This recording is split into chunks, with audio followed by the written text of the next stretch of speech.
All right, that's it. Oh, we're live. Live. Okay, this is the controller pile-up. Let me set this. I got to get this on the other screen so that I can actually see if anybody is talking and shit like that. Let me set this. You shut up, other Bill. Other Bill's a dick. Other Bill is a dick. He's all looking fucking over there's here. Too many Bill. Fucking pay attention to what you're doing, Bill. Stop playing with the other computer. Oh, we scared somebody. Yes, I saw that. Blue Bomber's actually he's in my Discord, so I see him almost every day. I mean, I haven't had a chance to really talk to him much, but he's in my personal Discord, which is a much quicker route to actually get a hold of what I'm doing that pertains to the shows and whatnot. I'm always on there showing off like backgrounds that I'm adding and shit like that. And sometimes Seth is on there posting porn. That's a thing too. A lot Still of it, by the way. Oh my god, dude, he dropped like almost 100+ pictures in one day. It was outrageous. Okay, so I am going to set this up so that we can get started. We'll go to screen share. We got a couple of people in here.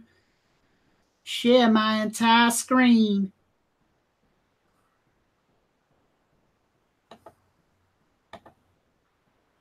Yes, you go away, thing.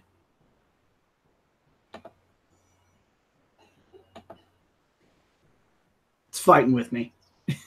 This is about right. Get us started in the wrong fucking way here.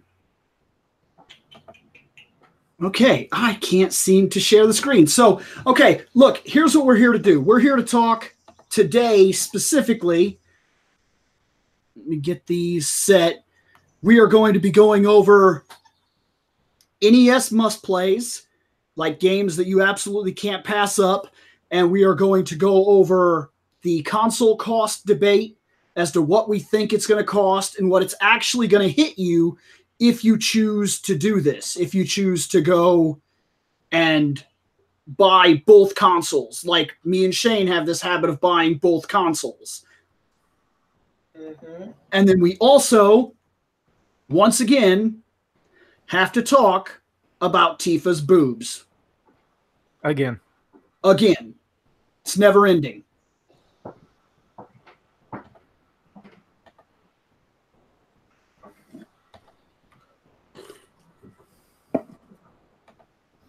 Okay, I'm set to share. Hey, oh my goodness. There we go. Yes! Screen and screens. Okay. All right. Welcome to the Controller Pile-Up. This is episode 11. So, 11? Yes, this is 11. Because if you really stop and think about it, we did 9 of them. 10 was a live show. You were there for that, Scott. And later then this is episode 10. This is episode 11 because this is still the Controller Pile-Up. We're finally getting the show relaunched. ReploidBill, William Bush. Scott Action Jackson. Shane McCurdy, Proto Guy. Of course, like always, fandomnight.com, yada yada. So, here's what we're here today. NES Must Plays. These are the big deals. These were the games that made the system. In order to kind of bring us back into talking video games, I got this idea. And I thought it was pretty important. Even if I say so myself, I think it's pretty important. In order to really get the idea going again and get us back into the feel of talking games and doing things like that, each one of these episodes as we go through, we're going to do this. We're going to do an NES Must Play. Now, this is the way this works. Each person on the crew send me a list of 10. These are their 10 Must Plays. I compile the list. Any one that repeats is, of course, removed from the list because we're not going to talk about, whatever twice. Now, because of that, we came up with 20 games. Once everything was said and done, once everybody put their stuff in, we ended up with 20 games. The reason is because I did 10, you did 10, and Seth did 10. Seth did not make it to the show today. I honestly do not know why, but that's what it is. He did, however, give me his list, and because of that, it is here in our, quote, countdown. This is in no particular order. Once everything was finalized, we ended up with 20 games. We're going to do the NES today. Now, the next time we get in here, I believe we're going to go to the SNES, or we might go to the Sega. What about the Game Boy? That's going to be a list also. This is how I hope to kind of get the shows moving, get us back into this, get us talking games and running through the ideas. So, are we ready to start the list? Yep. All right. First on the list is Battletoads. I can live without. Battletoads was one of those games that I will agree, this is a must-play. I think this game is one of the games that kind of helped. I don't think it was the best side-scrolling beat-em-up. I don't. I actually think there was one that was better. And there were a couple of them for the NES, to be fair. Battletoads was a big deal, though, because it stood out. It was different. It was like a mix of Ninja Turtles and almost, it was like Ninja Turtles meets Double Dragon meets Looney Tunes. Like, they'd kick a guy and it'd become a big boot. And, like, all their enemies were extremely goofy, like Ratman and shit like that. But, guys, even though this is on the list, even though we're saying it's one of the best games, let us not sugarcoat the fact that the 2 players is fucking an awful experience. Oh, yeah. Dude. It was so fucking bad. Like, especially the friendly fire or friendly fighting was on. Dude, it was so bullshit. Like, okay, here's the thing for if you've never played it, and I'm sure people have watched the James Rolfe thing where he makes fun of it, but man, what he talks about is more real than I think. If you've never played it, you don't get it. Like, you and your friend turn the game on. You both pick your guy.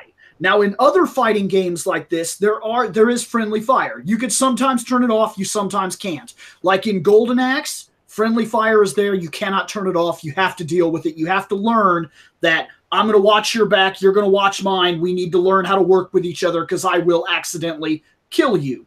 But this is different. In Golden Axe, if you die, you are the one that died. You will continue from exactly where you died.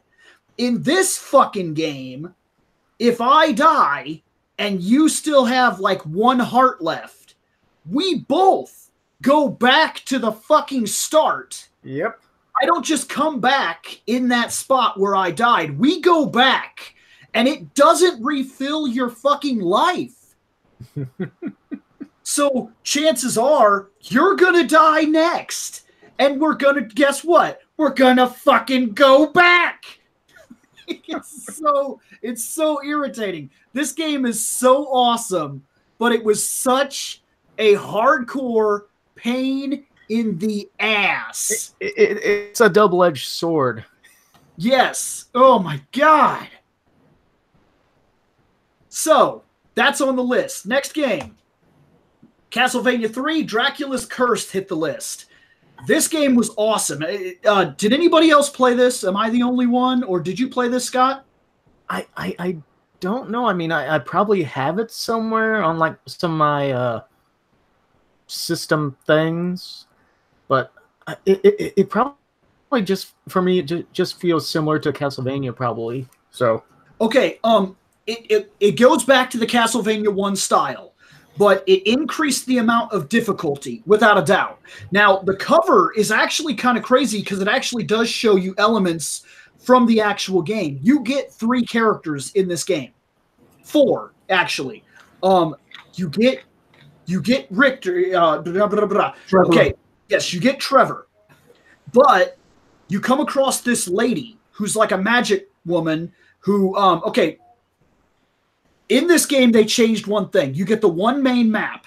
It's just like Castlevania 1, but every time you beat a level, it allows you to pick a route. This comes up on like a picking screen where you can walk down a staircase or up a staircase. If you go up the staircase, you go to one level. If you travel straight, you go to another level. That's how you're choosing your levels. If you don't choose a specific path, you don't get to go back. It's not like Mega Man 2 where you could pick Metal Man, and then whenever you want, you can go to Crash Man, and if you can't handle that, that's, you'll just go to somebody else. That's not the way this worked. If you went up and you missed the chance to get the witch, that's it. You keep going. You just don't get her. Every now and then you would beat a boss. There were 3 bosses in general. One dude had this big hammer, and when you beat him, lightning would strike this statue, and the witch girl would drop down, and then she could be on your team. Now, at any time during the gameplay, you could push select, and you would switch to her in real time. It didn't it kind of paused the game to do like a transformation effect, but it kept you where you were. It wasn't like a hard pause. And she had different items, different abilities, different jumping. Everything about her was different. Her specials were a lot stronger than his, but her physical attack was a joke. It was like a little stick that barely swung in front of her. If you killed the big monkey dude at the end of the clock tower, you got Grant. He could climb the walls, and he could throw knives and shit like that. But his reach was sad ass. He has a tiny little sticky dagger. Is it a stick? And then the last person in the game that you could get was actually Alucard. This is where he was introduced first as a playable character, and his ability was that if you hit the button, he would turn into a bat, and then you could waste hearts, and he could basically fly around the level. The hearts run out very fast, so you couldn't abuse it. It is what it is. This game was awesome. Since I'm the only one that played it, and I've pretty much described it, we're going to move on, but this is definitely a good one. I wanted to bring up the way that you described this. It kind of sounds similar to that Blood Curse game, that first one that came out a while back, that there's a sequel to that's coming out later. Blood Curse.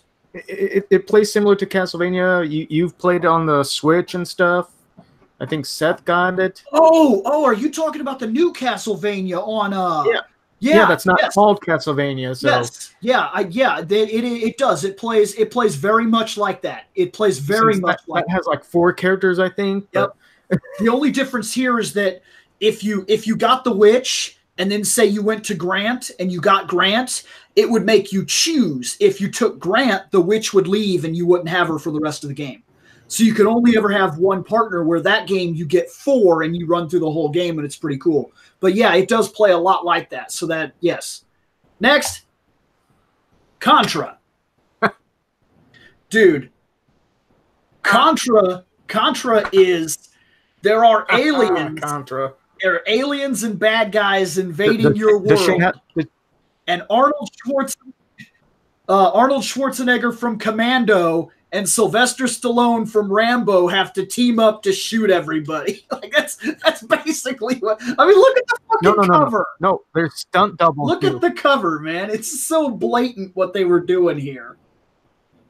Now, does Shane remember the Konami code? I know. This episode, this part of the episode is more or less you guys. I never owned an NES, so I didn't. You actually don't know the Konami code? Up, down, left, right. A, B, start. It was close. I'm surprised because he didn't play Nintendo. I was a Sega kid. Yeah, he started in Sega. So that's also the reason he's going to be fairly silent during our run through this stuff. Mm. But yes, dude, Contra was awesome. You could only be hit once. There was no life bar. It was very much run and gun. And this was a consistently good series at its time, too, because the second Contra actually was just as good. If not, could be argued that it might be better at times. Was this one a 2-player also, or was it only 1 player? No, this was 2-player. You could play 2 players.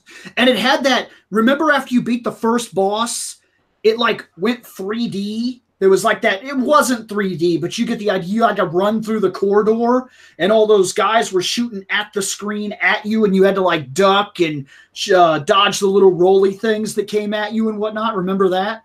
Not exactly. Really? I probably Man, didn't get that far into it. Oh my gosh. I used to beat this game normally, like without the Contra code. Yeah, without the Konami code. I loved this game, dude. I thought this was so good. But if you've got nothing else, we'll move on. We'll move on? Yeah, I think so. Next on the list, Donkey Kong, arcade classic. The original Donkey Kong. You know, I did not pick this game. I do think there are better, but there's something to be said about a classic, and this game very blatantly is a classic. Yeah. And isn't this the one where you play as Jump Man? Yes. Not Mario, but Jump Guy or whatever. Okay, did they change that by this time? Because Mario was out on the system, wasn't it? Because Donkey Kong was first in arcades, I think before the Super Mario Brothers. It was, and he was not Mario yet, he was Jumpman. But yeah. I'm curious if by the time this game came out on the Nintendo, if they had corrected that. I'm really truly curious maybe if he may have already been Mario. I don't know. I mean, I would guess for the consoles, it might have changed, especially for the newer digital editions. Right. Because, you know, finding a more recent cartridge is going to be impossible. Yeah, no joke. I don't know. It's a classic, okay? I'm not going to say it doesn't deserve to be on the list. I more than respect. I think it was you that chose it, right? Yeah, I chose this one over, I think it was the Donkey Kong Jr., because I know how much more of a classic this game is compared to that one. I get that, and I can't argue with the concept of saying that you have to play a classic. This is one of the games that helped to relaunch the gaming empire. It really is. Yep. So you got to give your thumbs up here. But in terms of what I have to say about it, Donkey Kong's up there, and I need to get up there. And that's pretty much. I mean, Donkey Kong grabbed my girl. I have to jump up there and get her. At the time, I was dating Pauline, but she had to go because I had a shot at a princess instead of a singer. Right. Next, Double Dragon. This game was awesome.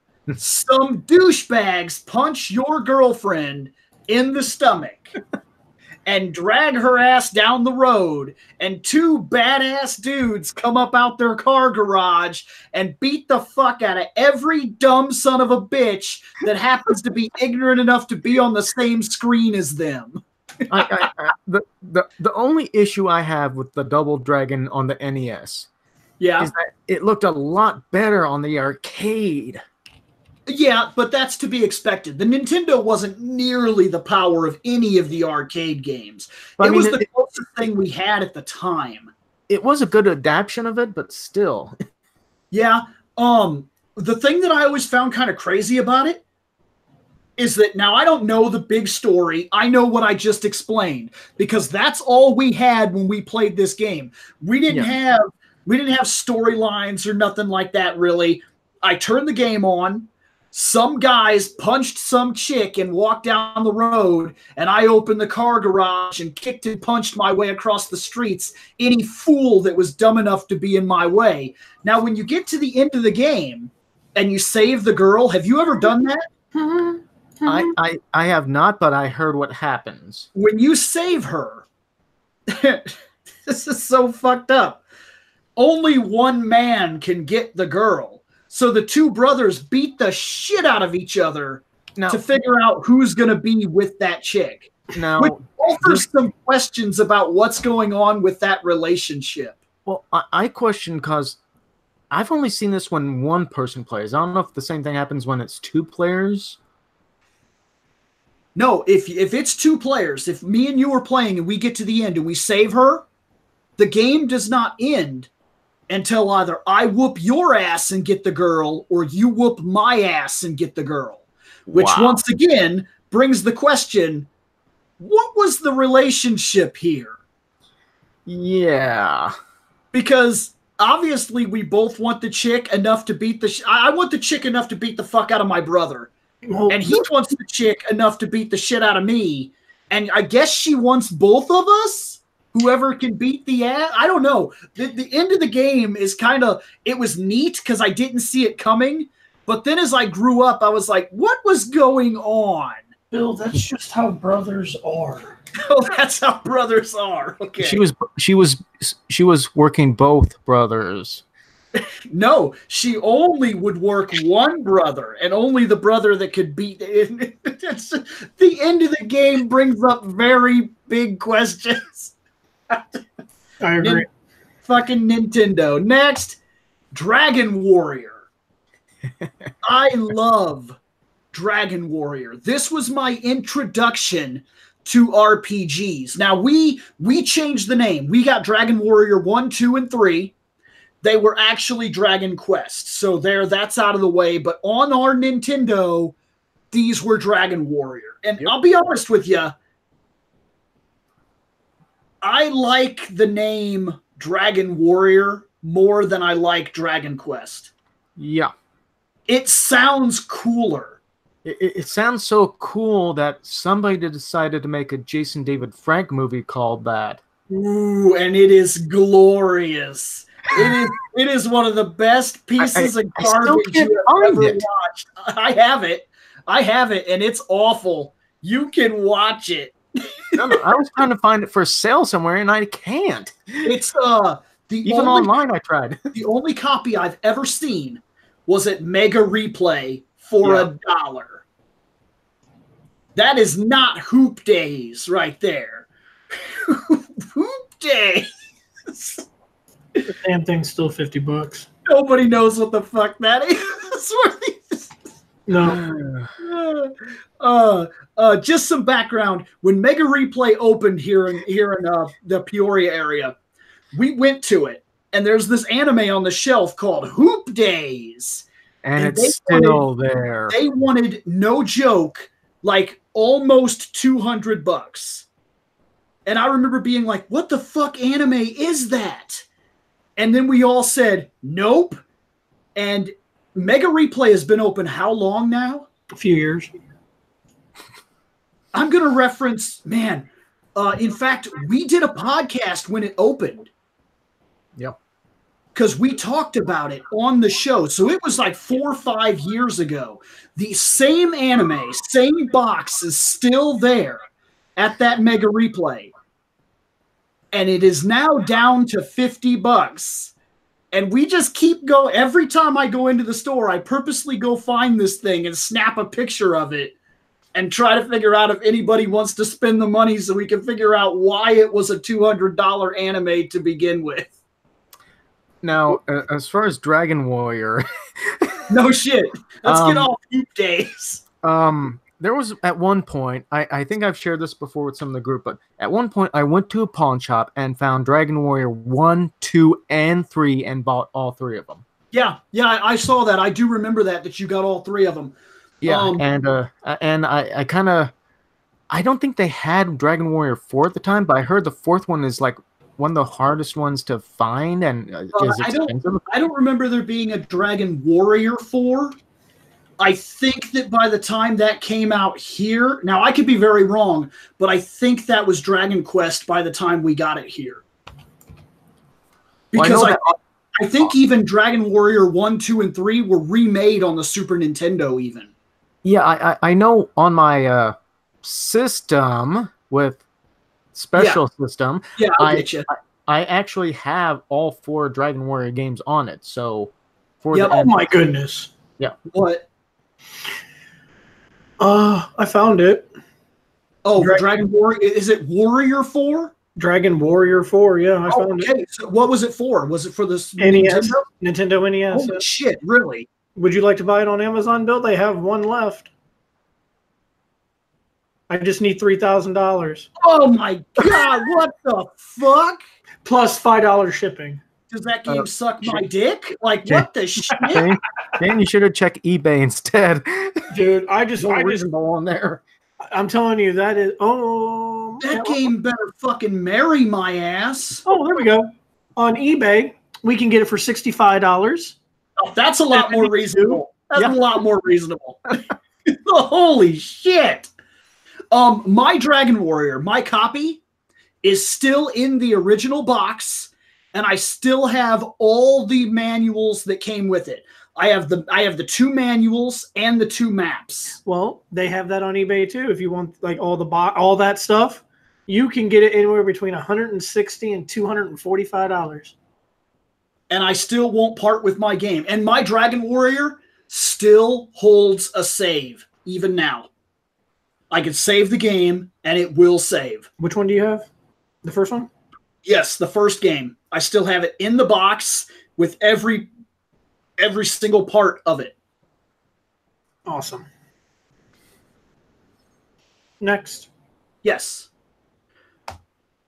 Final Fantasy. Okay. If Dragon Warrior got me started, this game made me a forever fan of RPGs. Okay, does it count if I played the PSP version? To be fair, it's about the same. There are some significant differences, and we'll talk about them a little bit.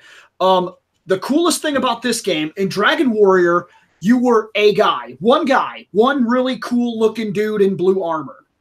Now, this, the thing that was cool was when you went into battle in Dragon Warrior, it was a front view of the enemy, and it was just a box that appeared in front of you. Wow. And then you would fight the guy, and it would say, you hit the guy, and he would blink. It would say, you dealt so much damage. Final Fantasy took it to a cinematic place where when the battle started, you were like in a battle area. It was just a black box, and up at the top there were like some trees or some water, or just a general idea to show you that you were in a place. But you could see your guys on the right-hand corner of the screen, and when you attacked, they attacked. If you did fire, the little guy moved forward, put his hands out, and fire came out. If you did a normal hit, the guy would punch, or his sword would come out and swing twice or whatever. That added a dimension to this game that was very, very, very different from Dragon Warrior. Dragon Warrior was like playing Dungeons and Dragons by yourself. Final Fantasy was like playing Dungeons and Dragons with a creative DM with 4 friends. Mm-hmm. And you had 6 people to choose from. So right off the bat, when you first started this game, it felt like you had options, which, to be fair, was kind of rare in Nintendo's day. You never really felt like you had many options. You just kind of like, you knew that you had to run left to right, and anything dumb enough to run right to left had to die or whatever. In this, the world felt giant and open. You had 6 people right off the bat. There was a red mage who, believe it or not, in Nintendo, he was fucking worth your time. He could wear armor, he could equip swords, he could fight, he had a decent attack, he could do healing magic, and he could do dark magic. He could never wield the best swords and never use the best magic. But he was incredibly versatile, and in a pinch, he was worth having on your team. There was the fighter. Fighter was dude, wore red armor. He just, all armor, all swords. That was him. You mean Warrior of Light? No. Back then, he was fighter. Well, I don't know this fighter, but I do know Warrior of Light. I don't know this fighter you speak of. The other guy, there was a black mage, which is still that design, surprisingly. Yeah. Like, well, I mean, that design, you got to say something about a design that started in 8-bit way back on the Nintendo that is still looked at today as just That's how I look at my black mages. That's why when Final Fantasy IX came out, they decided to give Vivi the classic black mage look. Yeah, it is classic. It's instantly iconic. And that's hard to do. There's millions of things that happen that pass us by, and even though they might resonate within your childhood or whatever, they're not necessarily classic. The Black Mage was classic. Obviously, yes, it was. Fighter wasn't classic. They had no problem fucking getting rid of him and placing somebody that wasn't there to begin with. Yeah, you're right. They just got rid of that guy and moved on. Like, they were like... White mage wears a white robe. Cool. Right. Monk no, sorry, black belt wore blue jumpsuit looking thing. Cool. Yeah, who cares? Exactly. Red Mage is iconic as well. In my Red Mage is iconic. Yes, I will give you that because he still stands out today. And they reused his design in 9 as well. Only the character was not a Red Mage. And Thief is Thief. Yeah, I think the two that stuck out is Thief was repeated. His design was repeated for like a couple of the games where you could pick jobs. Yeah. And he's in he's kind of like a character default for Final Fantasy Tactics. You can see him, but his design I would not consider it iconic, no. Red and Black Mage, so 2 out of the 3 mages, in my opinion, had an iconic look that they still kind of use. There's something to be said about the White Mage, even though she hasn't been duplicated. She stood out from the pack as well. Everybody, that's something to say. For an 8-bit game, you had 6 characters. And all 6 of them felt and looked very unique. But the 3 mages stood out the most. Yes. Especially... Oh, go ahead. No, go ahead. What are you doing? Especially, in my opinion, especially Black and Red Mage with the feather hat and the way that he has the yellow eyes and the big yellow hat and the long blue robe. For as much shit as I give Nick, I like the Red Mage's design a lot. I think he stands out, and I think he's iconic for a reason. I think he was one of the coolest looking things in the game. Mm-hmm. Next. Yep. Kid Icarus. Never played it. I believe Seth added this. Is this one of Seth's games? Probably. Would have to be. Here's what I remember. You're an angel named Pitt. I'm on the first screen, and I can't jump onto this platform, and I turn the game off.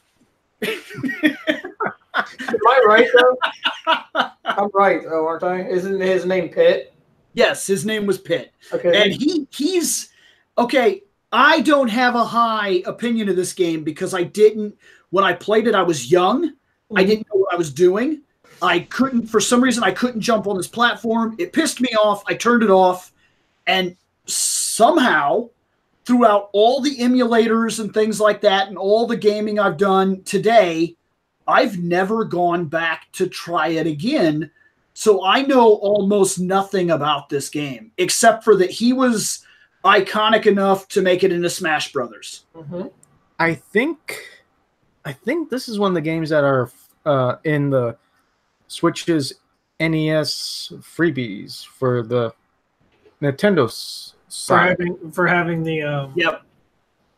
But yeah, so far I have not signed up to Nintendo Online. I did. I did not. So I was about to, and then they asked for my credit card, and then for some reason I was like, that's like in my pocket. Fuck it. I just never did it. Yeah, actually, I'm looking at Kid Icarus right here on the NES collection on here. So yeah, it's on here. Okay, so it is there. It's just, you know, I got nothing. I'm sorry. Yeah. If this was one of your games, it made our list, but I actually have nothing to say about it. I didn't play it. And it doesn't seem like either of you did either, really. Nope. Moving on. Next, The Legend of Zelda. I played a little bit of this. This game, I think, is even more of a big deal now. It was a big deal when it came out. But, like, if you stop and think about it, now that Breath of the Wild has gone back to what Zelda started as, because that's what it is. Breath of the Wild starts. Here's the world. You walk out, it shows you the world. Good luck. You could go wherever, do whatever. That's that. And Legend of Zelda, the original first game, that's kind of what happened. If you like rented this game, you didn't know anything about it. Like, it didn't have a manual or anything if you just rented it. So you turned it on, and then you hit the button, and it went, and it just kind of opened, and there it was. There it was. And the strange thing is, there was a possibility that Breath of the Wild could have been presented in this style as a bonus in the original Zelda style.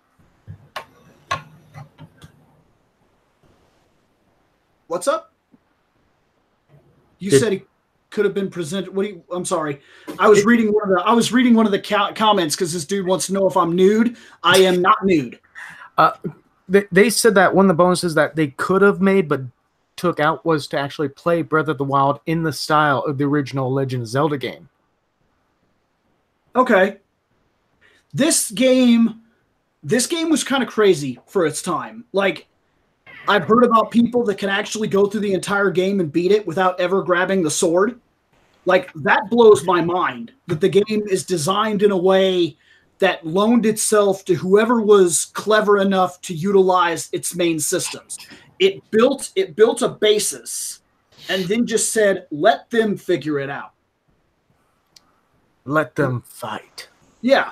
Like, you're the one that figures out how best to utilize the bombs. You're the one that figures out how best to utilize, like, that candle that you get. You can actually kill people with the candle.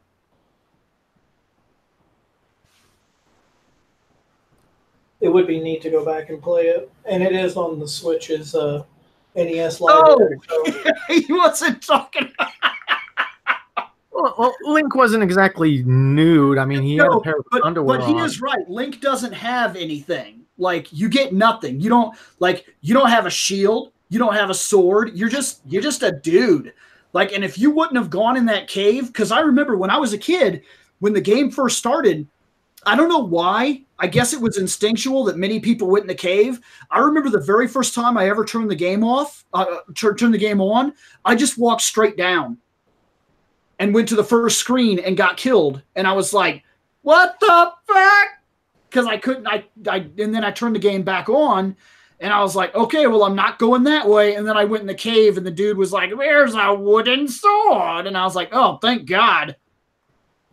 And then you go up a screen and then you find that little store. And then the guy's like, you can have this for so many rupees. And then I was out killing those freaking squid things for a while. Yeah, he is right. You start with nothing. And that was something that helped to push the game because everything that you do in this game is moving you towards a goal that you feel like you're accomplishing. You are accomplishing it. Most of the time, like in these games, and not necessarily like these games, but like in Contra, here's your gun, here's your guy, you're already the hero, go do stuff. And that's how most games were. In this game, Link starts out in a way that is completely unmanageable. You have no chance at all. And it's up to you to figure out how to utilize the systems to become a better person. You gain the experience, not the character. Like in Final Fantasy, it's true that you buy stuff, but you're leveling up. In The Legend of Zelda, you kind of level up and develop skill alongside of it, which connects you to Link in a way that is very different than other games of this magnitude. Yeah, I know. Like the original Legend of Zelda, the Ocarina of Time, you start out as a Link who doesn't have a sword or anything and has to travel somewhere to get your equipment too. But so is that? Do you have anything here, Shane? Did you ever play the original? Very little. Yeah, very little. I'm trying to figure out how you guys are seeing chat. Because I have the thing brought up. Yeah, I have the YouTube on my cell phone up, but I know when I was playing this game, that makes sense on why I can't see shit. The biggest you could just put your screens side by side or whatever. Open up two windows, or open up one window and just run the stream. That way you can see it. Because that's where the chat is. The chat's right over here on the actual thing. The issue I had with playing the original Legend of Zelda were the little sea creatures that kept popping up and shooting at me.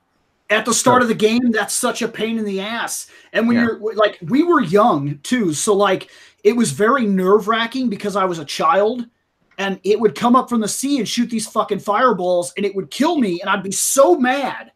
I always got the sword first, not the shield. So yeah, same here. Well, of course. Yeah. I get the sword and then I'm trying to farm for rupees so I can go get the shield. And the damn thing keeps shooting. I remember that for when I was a kid.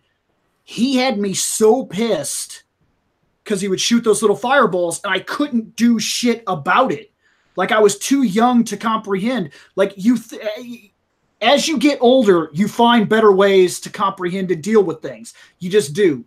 We get older, we get more experienced. Our experience from other games helps us. Sometimes going back to games like this, you figure out they're not nearly as difficult as you remember. But when I was a kid, that fucking guy in the water killed me so many times. I do remember that. Next, Maniac Mansion. This was added by Scott. This is one of your picks, correct? Yeah, I picked it because of how innovative it was. Okay. It was like all kinds of craziness in this game that I think carries on in like future games. Like the choices that you can make. I think it even has multiple endings. I like how James Rolfe is here. Like, that's the angry video game nerd right there. He's right there. He's even got his pocket pins and everything, man. And he's standing right by shitty Marty McFly. No, you got Albert Wesker on the left. Yeah, that's Albert Wesker. That's not Marty McFly. That's fucking David Hasselhoff teen years. Who's this chick? This random surfer dude. Like, what the shit? So what was this game? Because I'll be honest, the reason I had to ask you when I seen this is I was like, okay, because everybody, I purposely had the lists given to me, and I said, send them to me. Don't send them to the chat, because I don't want everybody to know what the games are. I'll be the only one that knows, so I can put them in order. And then I got here, and I looked up the case, and I was like, what the is that right? So I had to go to you and be like, is this it? Because I'd hate to put this in the show and figure out you meant like Mickey in Maniac Mansion or something. No. From what I got from it, well, as you can see by the front there's like a television version that was based on the original Lucasfilm games. See the TV version on the Family Channel. Wow. But this game, you started out with these characters outside the mansion that you see on the cover. There was like a meteorite that struck nearby and caused all kinds of craziness in this mansion, and you can take each of the characters in and do different things. But there is like one kind of thing that there's a goal to try and reach. There's multiples where there's like you can destroy the whole house mansion. There's one where you can find like the secrets that's going on there. So is it kind of like a puzzle game and each guy has a strength and weakness? Not exactly. No? Okay. The characters are about the same as far as these 5 guys I remember. Huh. I think they have like you can pick up items and use them later on, but it's not like equipment items. They're just stuff that you have that you can use later on, because I think you can put stuff in a microwave, destroy it, and okay. It makes me interested. I've never seen this game until you put it on the list, and I had to look up all the cases for this to do the show. I was like, what the fuck is that? Yeah, and I saw the back of the case and everything, and I was like, I have never seen this before. Yeah, this is one of those crazy games that a lot of people loved on the NES, even though they probably didn't beat it. I'm wondering how many people passed it up not knowing what it was, too, though, because that's just like I like Haunting starring Poltergeist. I like that one too. Half the time I bring that up, people don't even know what that is. Okay, next. Mega Man 2. 2? 2. Okay, look, Mega Man 1 is great. 3 is really good. 2 was the game that made me a Mega Man fan. And I get it. It's a little cliche. Almost everybody picks Mega Man 2. But, like, the music was phenomenal. The control was absolutely wonderful. It had the metal blades. Like, I know that sounds dumb, but the metal blades were a big deal because it gave you this one mighty versatile weapon. And most of the weapons in Mega Man 2 are versatile with many different uses and strengths and weaknesses. Like, you could say, okay, well, I'm going to run through this. Like, you go to fight, say, Woodman, okay? And you've already beat Airman for whatever reason. Well, when you get in the room and there's those cats that start shooting that fire down, they're actually wolves or whatever. But yeah, cats are in later in the game because I think that's 3 or 4. There's these cats with these balls of yarn, but they're the same kind of idea. What was going on was if you got in there and you had Airman's weapon, you could fire these 3 tornadoes up. You'd kill them in like 2 hits and move on. And that helped in things like Bubble Man stage where where the frog would show up and he would spit the other frogs out of his mouth. Well, you could shoot the tornadoes up and just kill them all in one whip. And this is just the tornado. We're not even getting into the blades that shot in every direction you could hold the controller in.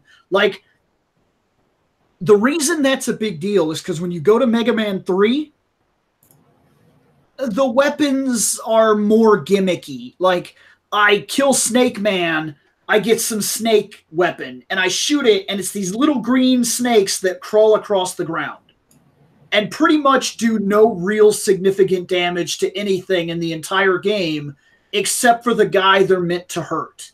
And that's it. And then it also became like a trope later on in the games to give you a power that pretty much was useless. Like, in this game started it, to be fair, Bubble Man's power is lame, okay? You shoot this little bubble and it hits the ground and it slowly moves across the field and it might hit somebody and it can kill a guy, but really, he had the coolest power. Let's be real.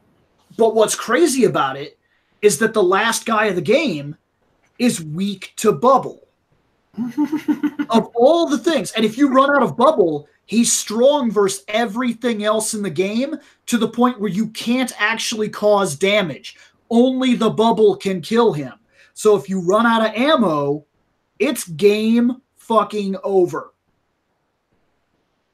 Now, later on, this trend would continue in like, I think like later on you would get like Top Man. Well, Top Man, you do this little spin kick. And unless you're really good, you're always going to take a hit by using that weapon. But at the same time, one of the final guys of the game is immensely weak to stupid top kick. So you jump off this platform, you kick him in the head one time, and he's like, oh, fuck, and he's just dead.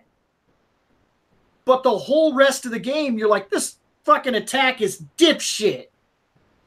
Mega Man 2 feels better than the other games. It might sound cliche. I know a lot of people pick it. This is on the list because Mega Man 2 sets the foundation, and very rarely does any other game in the Mega Man series run that foundation better than Mega Man 2. And the camera looks more closer to the Mega Man than the first one did. To be fair, all the cases we got were kind of weird. Yeah. Their case does not look like this. This is the American artwork. Their case does not look like this. And believe it or not, I had the Mega Man book. Mega Man 2, the book. I remember that. They sold these fucking paperback books. And I bought it, and I remember I read it, and then I felt like I really knew the character, which was bullshit, by the way, because you could tell that what happened was they just gave this guy who played the game the ability to write the book, and his whole story was like that Mega Man had somehow become alive, that he was no longer a robot, and like that was an actual gun. And all the other guys, like it was fucking wrong, okay? It was hardcore wrong. You could tell it became a real boy. But I did not know it when I was growing up. I thought that I'd made this giant discovery. It was a bunch of bullshit. But this game's amazing. I'm telling you. I loved Mega Man 2. Anybody else? Or are we moving on? Moving on. Yep. Mike Tyson's Punch-Out. What to say about this game? It's too damn easy. Too easy? What the fuck? Tyson, I beat this game half asleep. I want to see you do that. I can't do it anymore because I don't have it. You can't do. Oh, that's right. Just believe my bullshit. Okay, I'll just believe your bullshit then. That's fine. I have to believe that Nick beat Silver Surfer of his own gaming skills, so I guess you can beat Punch-Out of your own gaming skills, which is possible to do. That I'm making fun of it, but like Mike Tyson's Punch-Out is one of those games that you get good at it, you could beat the shit out of this game. This game, there are people that are so good, they can beat this game quite literally blindfolded. Yeah. And that's because of how well it was made. It really is a testament to how well this game is made. Overall, this is tremendous work on a system like this. Like the huge detailed sprites, the animation, the fact that they purposely put that guy in there and he's very small. Like Little Mac was designed because they didn't just want to repeat the arcade game, but you had to be able to see the guy you were fighting. And so Little Mac is actually created because of a limitation on the system. Because later on, when you go to Super Punch-Out, they go back to the original style of the arcade where you just see through the guy's back. Yeah. I know. Did you also have this down, Bill? What? Oh, yes. This is one I had down. Yes. I put this on my list too. Because I put it down because... In fact, I had it down. I had it down, you had it down, and Seth had it down. Because I know I had this down because later on they re-released it as just Punch-Out. Yes, just Punch-Out. And that was because Mike Tyson was beating women and doing other questionable activities. Biting ears? No, this was way before the ear biting. This was... Mike Tyson got a little rapey. I don't mean to laugh, but the way he actually went to prison. Yeah. Yeah, I mean, to me, I prefer the Mike Tyson's Punch-Out over the standard Punch-Out because it's what happened first, and it kind of put in place what we'd see in Super Punch-Out. And sorry if I say your name wrong, Zeddy Zavrik. He is right. To be fair, today, this game, if this game was created today and there was never a Punch-Out to begin with, this would be a hard sell because it is a little blatantly racist. Yeah, especially the training montage between where it looks like a Little Max getting his stuff. No, but it's not just that. It's all the characters. Like the French guy, French guy and whatnot is very blatantly like a stereotypical hardcore French guy. And like, then you're looking at like the Hurricane dude is like, oh my God. Like this. I think the Super NES, the Super Punch-Out one was a little less. It still was. They have the old man who is very obviously like an old, like, okay. They have the old man with the stick who's very much a racist cliche. And then they have Dragon Chan, who's basically freaking Bruce Lee. But I mean, to be fair, even though that's one of those things where you could say, oh, well, that's a tribute to Bruce Lee. Even those are starting to be looked at where people are seeing them as like cliches and whatnot. And cliche is starting to be called out for racism because sometimes cliche lends itself to the racism argument. It really does. And some people are just too much of pussies to just enjoy the game. Well, to be fair, you do have to look at certain things. Now, I'm going to agree with you. And at the same time, I'm going to say there is something to be said about like the way Looney Tunes originally was. Like Looney Tunes was blatantly and hardcore racist. And they can't really show those cartoons the way they used to. And this game may have had quite the tough time if it would have came out today. Now, it didn't. And a lot of these characters are just cartoony, like fun little cliches. But he does make a legitimate point. This would have been a hard sell nowadays. The animations loan themselves to the fighting choreography. Everything from the little noises they make to the little clues they give before they make hits and everything. Every guy had a type of one-hit area where if you hit him just right and you did your timings perfectly, you could take him out in like one fucking hit. Yeah, I think that was the case with like one of the cameramen up front. Yeah, like I remember there being something about there's a guy that's shooting pictures. Yeah. And depending on when his picture flashes, that's a timing indicator for like making a certain hit. I know like Bold Bull on the third jump, if you hit him in the stomach, he goes right down, one hit, he's done. But it wasn't just the characters' designs. It was every character had a personality that came with it that helped to sell the game on the large front also. Because it was something to be said about, like, you remember Bald Bull, but not just because he was like a big bald dude, but you remember that charge that they did. You remember these little things that were indicators of the character. You remember that Hippo. Remember, he would put his hand up or whatever, and he'd go whop right before he like punched you in the face.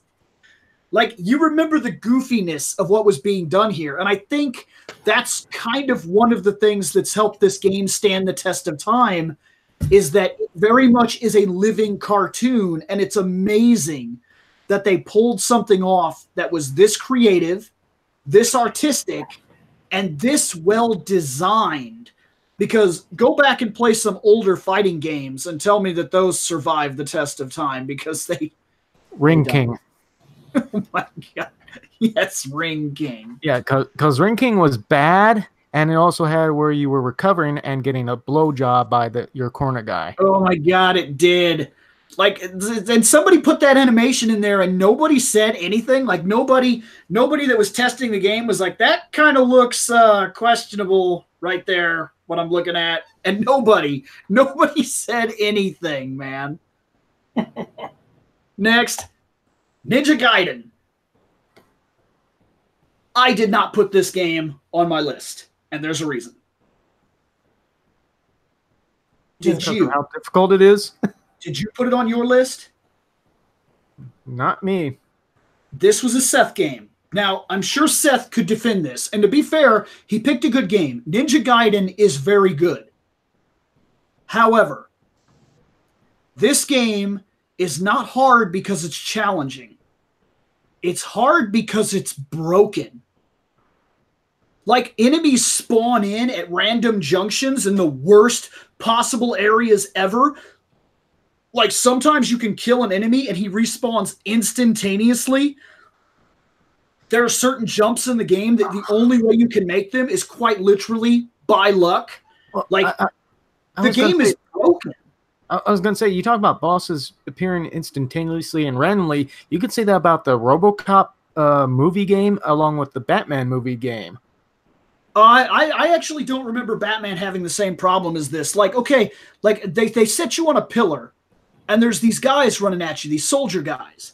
Now, if you kill the soldier guy, the exact second your sword touches the soldier guy, he respawns at the other end of the screen running at you again.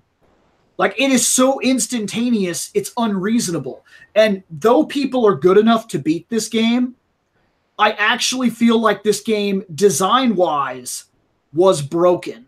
I feel like this game could really go for a remastery where they fix some of the problems, because I'm telling you, man, and maybe it's just complaining, I beat this game one time, and I'm not ashamed to say that I did it on an emulator with save states, and no, I don't care if that's cheating. I beat it, I'm done with it, I own it, and I only play it for the gimmick of how cool it is to be a ninja, and then I turn it the fuck off. Oh, Seth chimed in. Oh, awesome, Seth. Go ahead, read Seth's comment. It's a game that's meant to test your skills for timing and power management. Yes, luck does play into it, but like Castlevania, it's very forgiving. Infinite continues to help you to get better at it. I beat it legit. I'll admit to what he's saying. It was Dark Souls before Dark Souls. Ooh, no, I'm sorry. I feel like this game is broken. I feel like Dark Souls is broken with purpose. I feel like this game was broken, and then as they discovered its problems, they gave you the weapons to kind of deal with it. I don't know, man.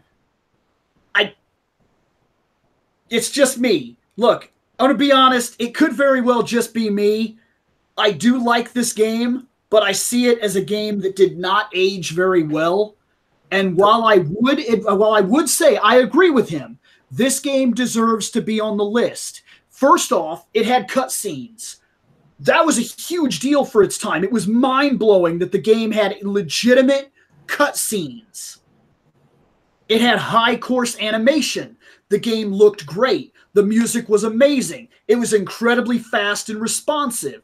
Everything about this game is great, except that when you play it today, it feels broken, like it wasn't programmed well. I think the only way I've enjoyed this game was when it was part of the trilogy on the Super Nintendo. It was slightly redone, I thought, when they did it on the Super Nintendo. I thought they changed it somehow. Yeah, I know I liked it then. I didn't get that far into it, like a lot of games. It's a hard game. Yeah. To put it out there as well, this game is really enjoyable. It's really cool. I feel it was not designed to stand the test of time. I feel like some of the physics and stuff that they used are broken, and though you can learn to deal with it, we've played plenty of games that are shitty or broken and just learned to deal with it, like Ninja Turtles Out of the Shadows or whatever.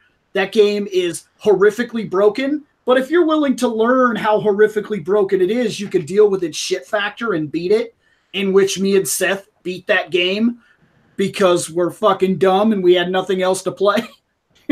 He says, I defended this while playing the Game Boy version of Donkey Kong. Yeah. The one thing I wonder, why didn't they try making a movie based on this? Since they tried so many ninja movies for a while there. Thank God they didn't. Thank God they didn't. And quite honestly, I feel like after he went to Dead or Alive and whatnot and got his game franchise back on the Xbox, I feel like he's in a better spot than he ever was before. I'd like to see him move on to do something big today, but it doesn't seem like they have any interest. But I guess we'll just wait and see. Is it still owned by Tecmo? Or is it owned by somebody else now? Okay, yes. I don't understand everything that goes into it, but like Dead or Alive, they had all the Tecmo Super Bowl costumes added, and they have Ninja Gaiden in their game and whatnot. Off the top of my head, I cannot remember if Dead or Alive is made. I know it's made by Team Ninja, but I can't remember who Team Ninja works for directly. I think they do work for Tecmo. Because if anything, they could try. Or they bought Tecmo and got all the properties, because there's a lot of Tecmo stuff. Dead or Alive is developed by Team Ninja, produced by Tecmo. See, so it is still Tecmo. Because I know that the Tecmo stuff appears all the time in Dead or Alive. So is that? I think so. Next. Oh. That's Seth's fault. That's Seth's fault. Seth added this game. I would not recommend this. This no. He said that he recommends this game because everybody should know just how shitty it is. And to be fair, I do tend to put this game on every time somebody new comes over. So I get where he's coming from. There's something hysterical about handing a controller to somebody that's not prepared for how bad this is. And they're like, okay, it's a Nintendo game. It's like a shooty game. I get it. And then a rubber duck kills them. And then a wall kills them. And then a frog kills them. And then water kills them. And then everything kills him. Yes. This is Seth's fault, though. Seth did this. Seth said, no. I said that it's to learn what bad game design is. Oh, you certainly learn it. You certainly fucking learn it. Man, right there is the messiah of bad design. Next, Super Mario Brothers 3. Oh. I think that this still, to me, is the second best one. Second. Okay, No. What do you think is better? Mario 2. No. I actually think that Super Mario Brothers 3 is, even now, my all-time favorite Mario game that they've ever made. I still think that, like, Mario World is wonderful. I honestly think it is. Something about 3 just edges it out for me. Mario 64. No, See, for me, this is fun. Yeah. Pure fun to play. I like this game a lot. I don't know what it is exactly that keeps it, and it's not just nostalgia. Like, I play a lot of different Mario games, and I play a lot of different games in general, and I'm one of those people that can remove myself from my nostalgia. And I find myself playing this game more than any other Mario game. I could put this in at any time and For play me, the entire this and game. Mario World. Mario World is right there next to it for me. Listen, when it comes to these older Mario games, I don't hold them at. I mean, I know how good they are and what they did for Mario, but because I'm so bad at them, I like the newer Marios because I'm better at them. And there is something to be said that once it got to 3D, there's a lot of people that say it was made easier. I think it still comes down to the same argument that I've made for years. I don't think that they necessarily got easier. I think that the accessibility is more because Mario can do more than he used to do. Well, I mean, he controls easier than he used to. Like, play Mario 64 and then play the newest Mario, and he feels like he controls better every time. Like, he just gets sharper and sharper every game. Mm-hmm. And that says something to how you can play.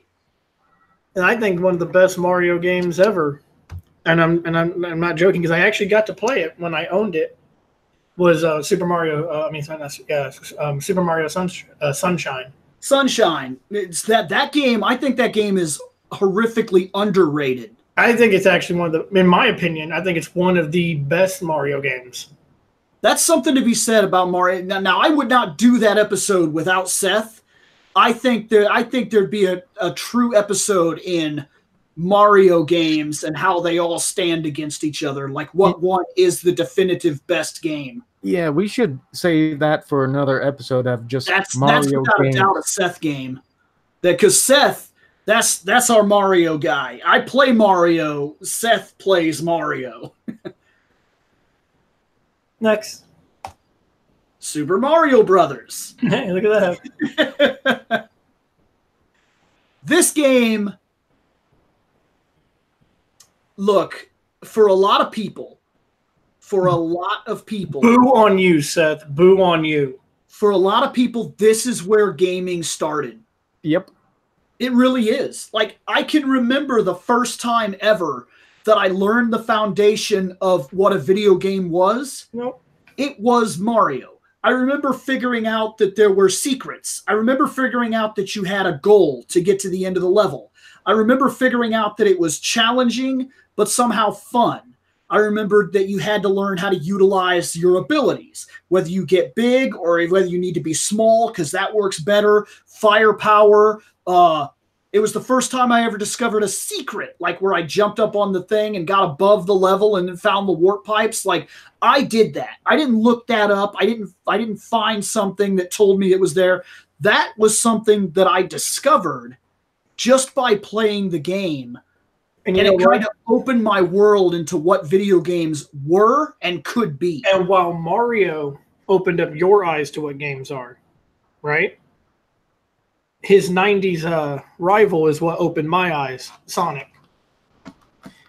Yeah, for me, this Super Mario Brothers is one of the ones that started the NES collection stuff for me. But when I had it bundled with Super Mario Brothers, Duck Hunt, and the track and field game. Now, Duck Hunt, I have that version that you're talking about. It's like a gray box. Yeah, I have that. I know what you're talking about. Now that's a game that's underrated. What? Duck Hunt. Let me tell you something. I did play Duck Hunt, and I did play the first Mario game because it only lasted like 2 weeks, but I did have an NES for 2 weeks because somebody threw it away when I was a kid. I found one in somebody's garbage. If they just threw it out, and I'm like, what the fuck is wrong with you? Oh, there's a reason why they threw it out. It barely worked. I had to turn it upside down to play the games, and not only that, but the light gun didn't work for Duck Hunt, so I had to borrow a friend's just to play it. Yeah, listen. Look at this guy in the chat. Look at this guy in the chat talking about how he doesn't like the Mario Super Show. I can't blame him. For those who want to try to play Duck Hunt, like now with current kind of TVs, it's going to be won't work. It won't work. The TVs that we have nowadays, those old light guns don't work. You need one of those old HD TVs. The HD TVs, the way that those guns work, you pointed it at the TV and you hit the button. The screen would go black and one white square would appear. Mm-hmm. This is where you made your shot. Yep. If the gun sees that square, you made the hit. If the gun does not see that square, you did not make the hit. Now, the problem is that the refresh rate on these HD TVs is so high that screen does not last long enough for the gun to see it. And so you can't play these games unless you have an old TV now. Yep. Duck Hunt is quite literally unplayable. It did not survive the test of time because technology left it behind. You are correct. Next, Tetris. I didn't play the NES Tetris, but I played Tetris on, because they released on every damn platform known to man. I was going to say, to find somebody that has not played Tetris would be phenomenal. I love that. The relentless puzzle game Tetris from Russia with fun. With fun. That is a James Bond thing right there. Now, for those who don't know, the arcade version was, I think, a Sega exclusive? It was made by Sega. Yes. Yes, the arcade cabinet that came out here was done by Sega, and they fucked up on the rights, and Nintendo swooped in and got it. Yep. But Sega did make a Tetris, but it was very limited. What do you mean? There was like a Russian-based Tetris cartridge that was made, but there was very few of them that were released. Oh, I heard about that, yeah, but in general, the actual, legality for Tetris was immensely complicated. There were thousands of these games made before they even had the right to make them. And they were made for all different kinds of systems. Like, literally. They were out on consoles before the consoles even had the right to produce the games. Because I remember playing this on NES and Game Boy, the original Game Boy. Yeah. And man, it was interesting, a challenge, and fun all in one. The game was endless. It was endless, it was puzzle, it was simple, and it was a challenge mode that continually got more and more and more. And for as simple as it is, there's sometimes something to be said of over-design, which we have mentioned in other shows.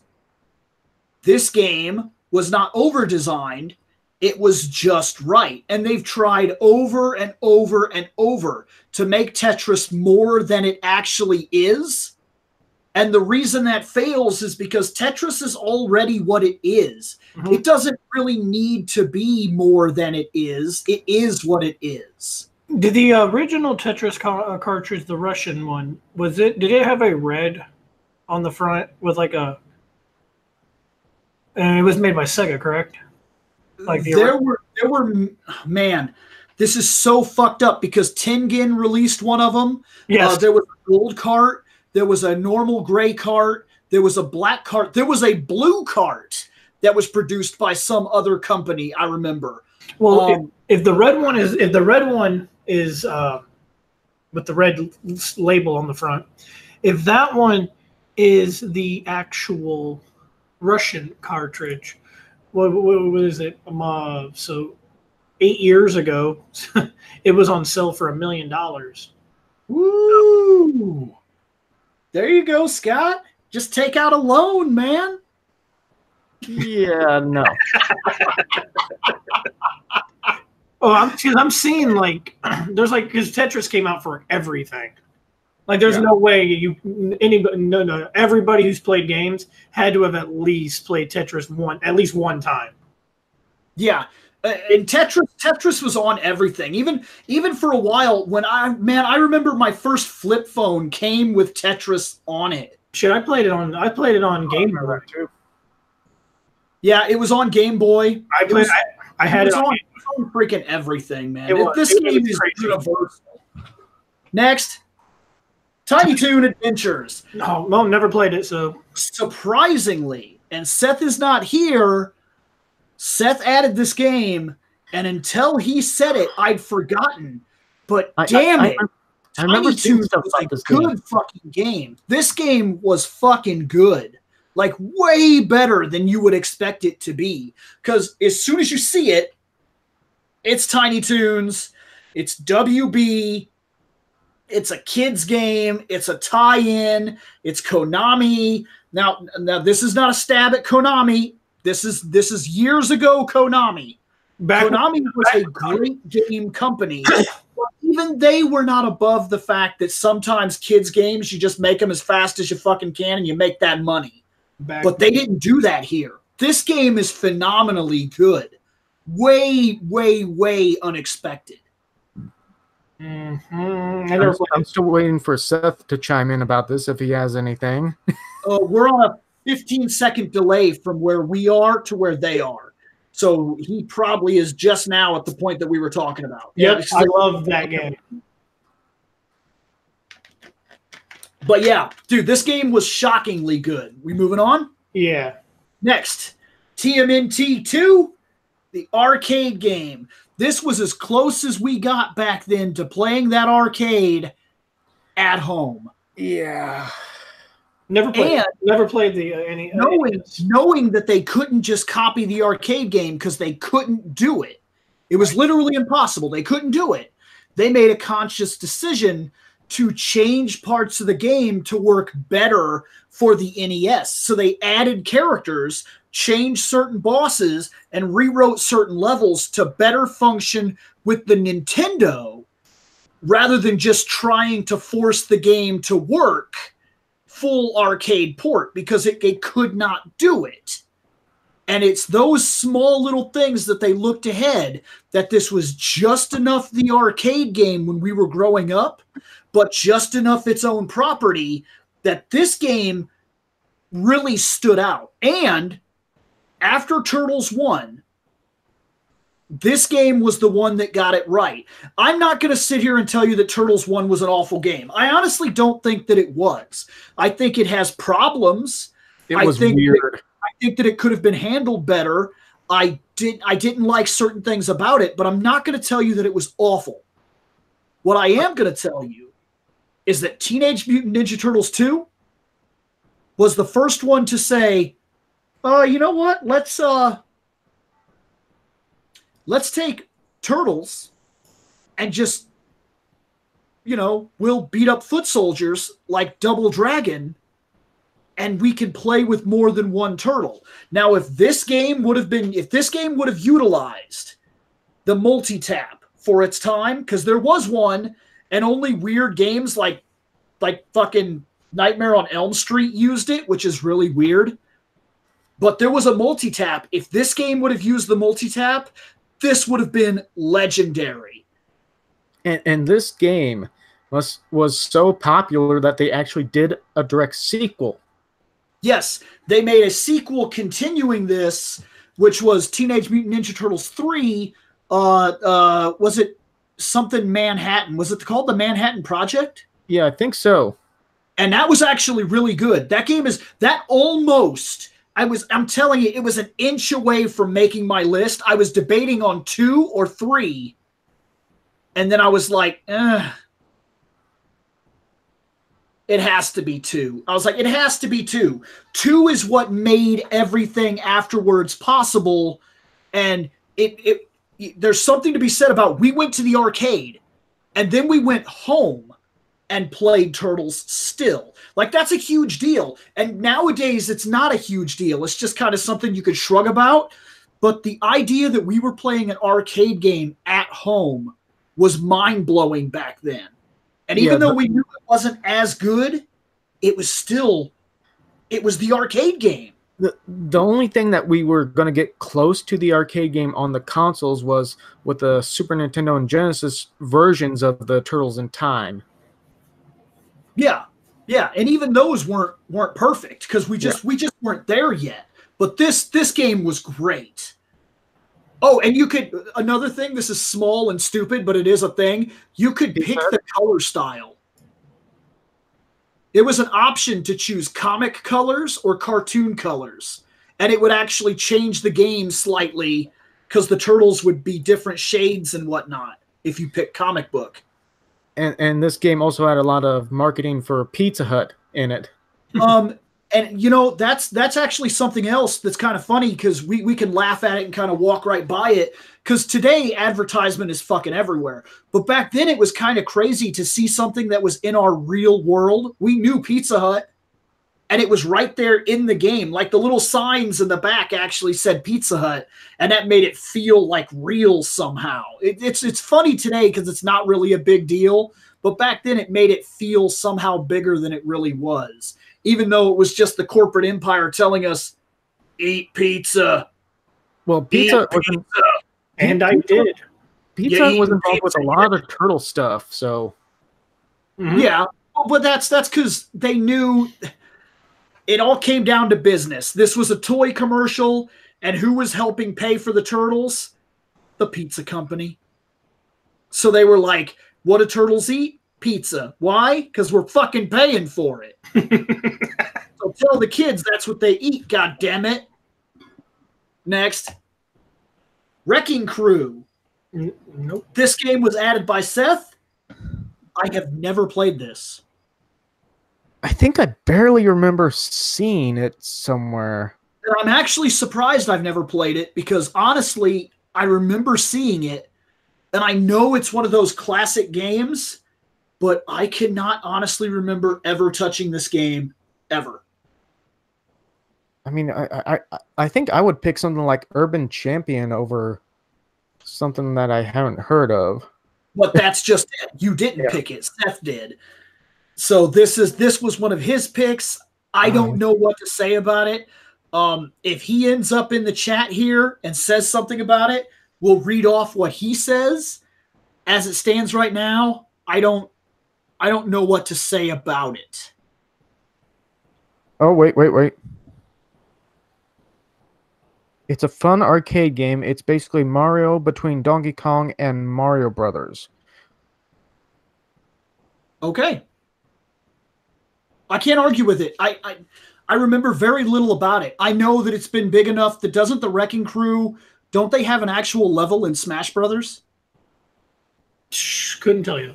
I think they do. I think it's just a level. It's that building that keeps falling apart. I don't think they necessarily made it into the game, but I thought that was their level. I thought that dealt with them. Couldn't tell So, next. That was it. That was our 20 games that you must play on Nintendo. That was as much as we could talk about it because, well, to be fair, we didn't pick all the games. Some of them were things that Seth got, and he didn't make it tonight. He will be on future episodes, but that's just the way to, I mean, he's here. He's just, So, now we're on to the only two topics for tonight to finish this episode off.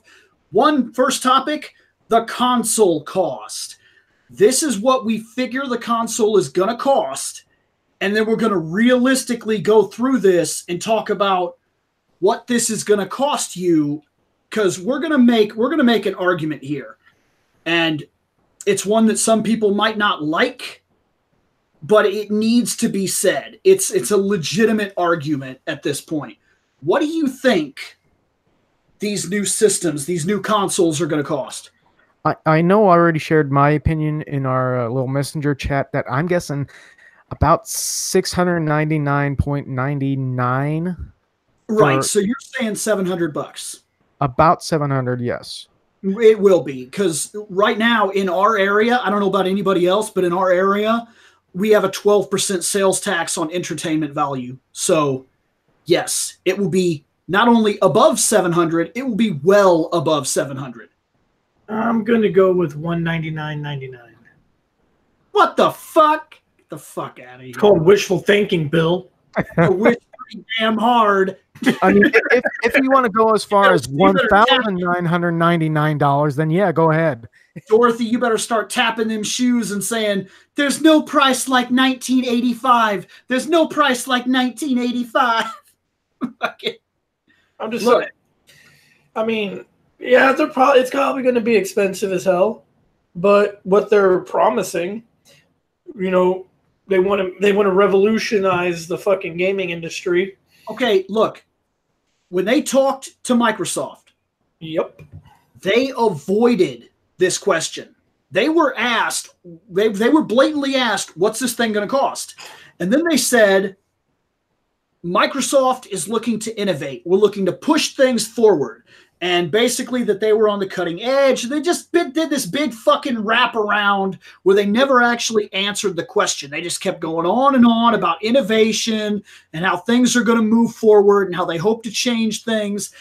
Didn't they also say that we understand that some of the gamers have certain cost restrictions? They said that they understand where the market is and what some gamers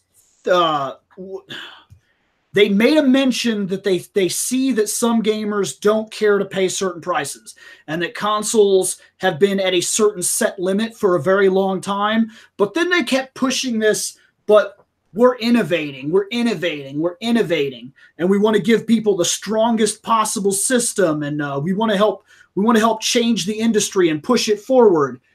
This kind of talk makes me feel like we're looking at the very least, and actually I think it could be more than this. I think at the very least this is going to be $100 more than the last system. Has to be. Now, stop and think about this. What did the Xbox One X launch at? 500. Are you sure it was $499? Yep. It was a $500 system? Yeah, because PS4 purposely charged. No, that was not the One X. That was the One. Oh, you're talking about the Xbox One X? Yes. Yeah, 500. 500. Yep. So, I have a question. Yeah. Because I think that the next console is going to be $600. I'm almost 100% sure. There's very little doubt in my mind that it is going to be $100. I want to guess. I want to guess that Sony's will be $100 higher. Will be around $700 to $800. You know, I want to live in a world where the consoles just cost $100.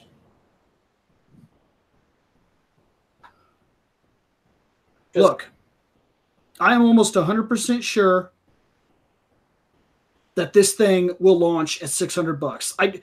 Look, they're talking about this thing being super strong, like super strong. And these consoles always take a hit, okay? And here's the truth of it. As they go on, as they take these hits, money, this is sick, but it's a true statement.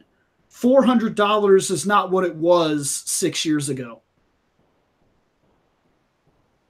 Yeah. It really isn't. And I'm there's no doubt in my mind that these things will launch. They don't want to scare consumers. $700 for a console, I think, will scare the common consumer. I think these are going to be $600 boxes. Well, I really do. 600 scares me. Yeah, kind of. I think that's why I would guess that Sony would try to go $100 more, if not $200 higher than Microsoft. What? That would destroy them. That's not good marketing. They're going to have to either match or undersell. Because, I mean, if the Xbox comes out and says 600 and then the PlayStation comes out and says 8, people are going to buy the Xbox. what I'm getting, well, they did it before. Sony, when they were releasing the Xbox One and PS4, Xbox was set at $500, and Sony was like, ours will be $400. Yeah, they did that on purpose. Mm-hmm. They purposely took the hit because they knew that they would sell more systems by underselling. They're either going to match or they're going to be less. There's no way they're going to charge more. And these consoles are going to launch at about the same time this time. I don't think either one is looking to be the last man out this time. Well, I think the weird thing here is like the same thing that happened last time, is that whoever reveals the first price first, the other one will try to one up it. Well, they're playing a game right now is what they're doing. I know they're watching the market and they're playing a game because these systems are practically done. There's an awful lot of crap coming out about them. We already know when they're coming out.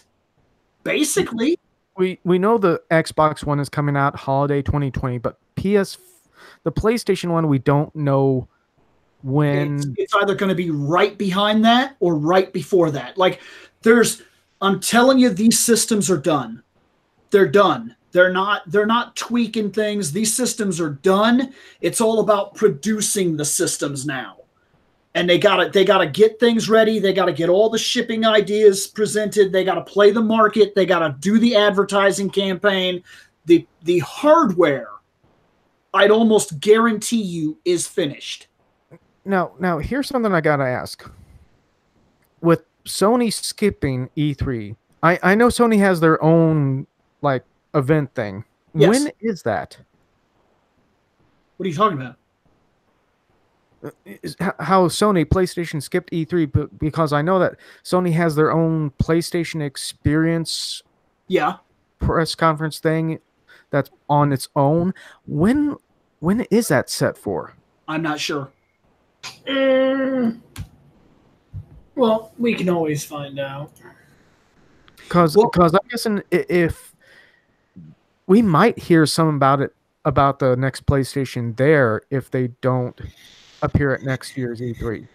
So what are we settling on here? What do we think the consoles are going to cost? Because you're saying $700, I'm thinking $600. But there will be different versions. We know that. But you're about ridiculous if you don't buy the top line version, because realistically, the top line version is not going to be enough. They're going to release this damn thing, and they're going to say, "Oh, hey, here's this $700 version, and it's got a 1 terabyte hard drive, and you're going to fill that shit up in a week anyway." And then they're going to be like, "You could buy a 2 terabyte. You're going to do that?" Because look, these games. Shit. They're talking that these games they're not going to be small games. The install files are going to be stupid. Oh shit, what? Sony's not hosting their own PlayStation Experience this year. Okay. It seems like they are skipping out on a lot of stuff. They're waiting. Which makes me they're playing games. I'm telling you that the companies are not in trouble. There's no big secret here. They are playing games. They're waiting for the proper news outlet, the proper time. These systems are done. There's no doubt in my mind. I wonder, because of how low the memory was when the previous consoles were, would they try to shoot for like 5 terabytes from the start? No. No, absolutely not. No. They are going to. There's something inherent. Okay, look, here's the problem. This is the problem with consoles. We're going to spell it out right now. Consoles are always sold against the benefit of the company. Always. There has never been a console released that made money. It has never happened. Ever. When a console is released, like, it took 7 years for the PlayStation 3 to start making profit on the PlayStation 3. Do you remember what the original price was for the PS3, Bill, when they announced it at E3? Was that $400? No, it was $600. Yeah. Okay. Now, look, Look how long ago that was. 600 people bought it. Yep, and that was back in 2006 when the PS2. I'm telling you, this is a $600 system, if not $7. I think there's no doubt in my mind. And they're going to take a hit by selling it. First off, they're claiming that these... Now, they did not say... Listen carefully. They did not say that these systems would render 4K. That was not what they said. That's different. They said that they would be in 4K resolution. Mm-hmm. They did not say it would render in 4K. That's important. Because if these things rendered in 4K, saying no less than $900 or $1,000. 900, 1,000, they're no less. Wait. 4K? I was going to say, we had the other weird console that is claiming to be in 9K. What the fuck? What? Yeah, there's that one weird separate console that's supposed to be like streaming and only type of gaming. I forgot what it was called. That's a gimmick because no fucking TV or monitor can even do that. Yeah, it's not even a thing right now. Yeah, I know. That's why it confused the fuck out of me. It's like gaming consoles right now can barely do 4K. Yeah, they can't actually even do the 4K that they claim they're doing. That's bullshit to begin with. But look, I'm going to make an argument here. This is a real serious argument. Guys, I said it before, and I'm just trying to get this across to you. I really want to run the math here. I want to show you something. If you buy both systems, and let's say they're at $700, that's $700 plus $700. Okay? Now, hold on. We're not done. Let's say that you want to play a game with your girlfriend, Scott, because, you might want to do that. Now you got to buy a controller for each system. What do you think the controllers are going to run this time? Probably still between about 70. Yeah, I think they're going to be about $70 a piece. Mm-hmm. Easily. That's 2 controllers. Okay. Unless they started off a little. Now hold on. We need online systems for each of these things. That's going to be about $60 a piece because we got to get online. Now, we also want a game, because I'm telling you, these will not be bundled. There's no doubt in my mind these will not be bundled. The other systems were not bundled. I kind of wonder if they would... I still think that they would try it with the Halo game. I'm telling you, it's not going to happen. I'm telling you. There's no doubt in my mind. Maybe later down the road. The Xbox One X did not come out bundled. It came out as a system. The Xbox came out as a system. The Xbox One came out as a system. They did not come with games. My PlayStation 4 did not come with a game. It came with a PlayStation 4. If you buy these things day one, they are bundled with nothing. So we got to buy games. And I promise you that games are anywhere from $70 to $80 a game now. They're going to be a little more expensive, especially if they actually claim that these games are going to be in 4K with dual layer Blu-rays at no less than 50 gigs. I would estimate maybe put down 70 to 75. 75 for each game that you buy, 1 for each system. So now we have 2 systems, 2 controllers, 2 abilities to actually have internet, and 2 games to play. Is there anything else we need day one to rock these systems? If Xbox's track history is correct, batteries. No, they have revealed these will have rechargeable controllers. Okay. So that's not a worry this time. Yep, you don't have to do that. Yep, they were only 2 generations behind, but hey, whatever. Congratulations. Like, guys, our controllers will charge. And everyone's like, yeah, we've been doing that since PS3. So that's it. We've done it, right? Now look, right now we're at $1,800. We're $1,810, but we're not done because our area has a 12% sales tax. So hold on a minute.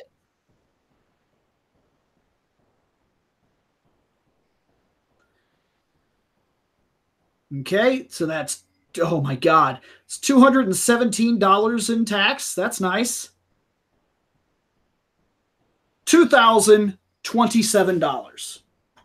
Somehow we went cheaper. Because when we did this at work, it came out to 2,046. So right now we're at 2,027. Mm-hmm. That's everything that we thought we might need.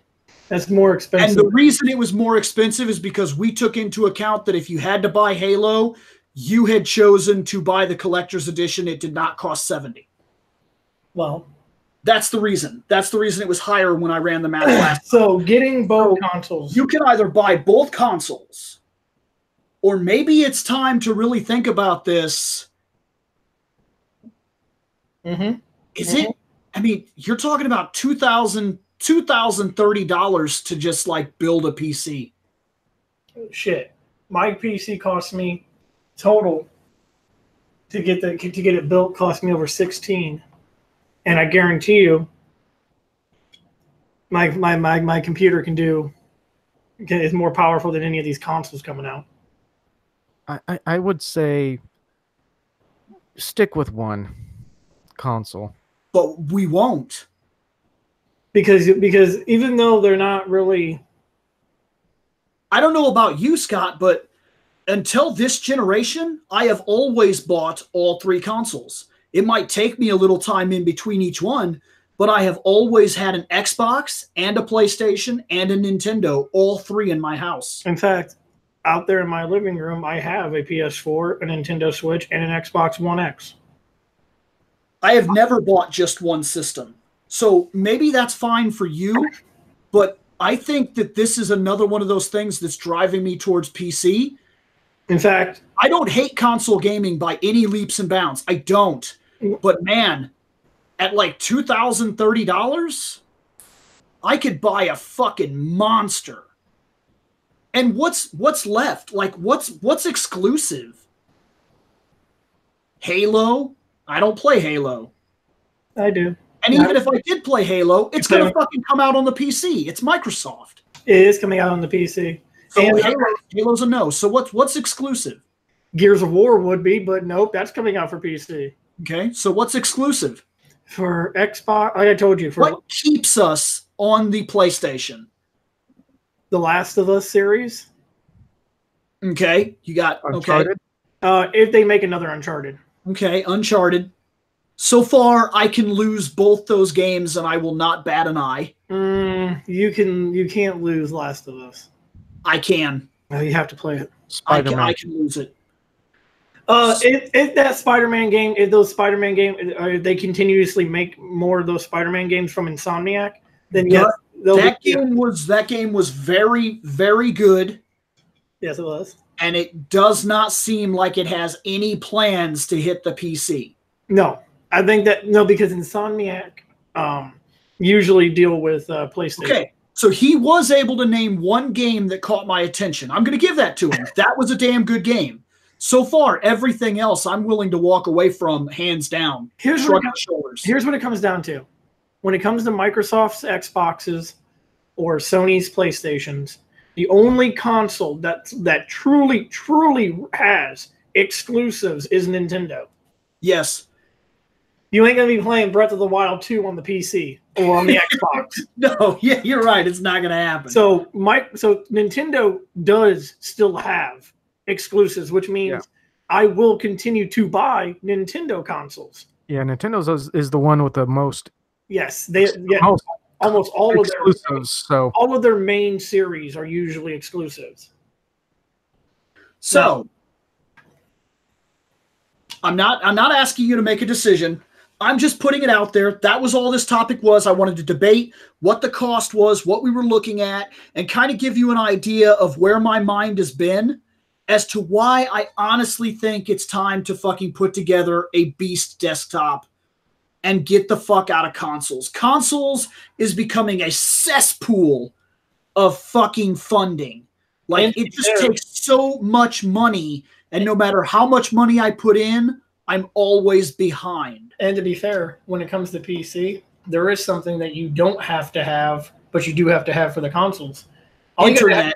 Oh yeah, I do have internet. allowance. Yeah, I don't have to pay to play online. I just fucking do it. I don't need to have Xbox Gold or PlayStation Plus or I have to Nintendo have Online. a computer. I just have to have internet. That's it. And I don't have to worry about that. Look, I'm done with fucking PlayStation. I know this sounds fucking petty, okay? It sounds petty, and any fucking female viewer will probably laugh at how fucking petty this is. But if you censor boobs, I'm done with you. I'm done with you. I don't like censorship. I'm fucking done with it. I hate it. I'm a goddamn adult, okay? If I think Conan the fucking Barbarian should have his dick flopping around, then his fucking dick should flop around, all right? And it's not even, I don't even fucking pick the character. I don't pick the male character, but I have no problem when I play fucking Conan the Barbarian on the PC and a dude walks by with his fucking elephant cock slapping his fucking knees. I laugh about it and move on because I'm a fucking adult. But it pisses me off when the PlayStation forces a loincloth because men have penises. Yeah. First off, the game is rated mature. It is not your fucking responsibility. It is not your responsibility to, one, watch my kids. And it is definitely not your responsibility to cater to the idea of just how mature I am. That's my shit. And if the game comes out and it has certain features, artistically, creatively, and uncensored wise, the game should be left exactly the way the original creators had intended it to come out. And if you fuck with that, I don't care if you change lines in the game.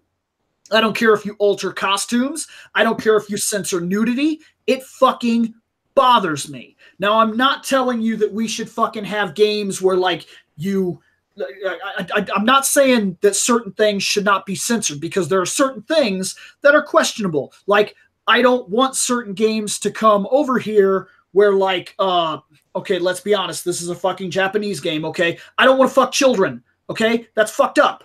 It's fucked up. I don't want it. I don't need it in my fucking games. But you know what? As an adult, I'm just not going to buy that stupid game, and it'll go the fuck away. And then even if it doesn't go away, it's not my shit. But I did that of my own accord. I'm not fucking 6. Nope. Stop telling me what I can and can't fucking play.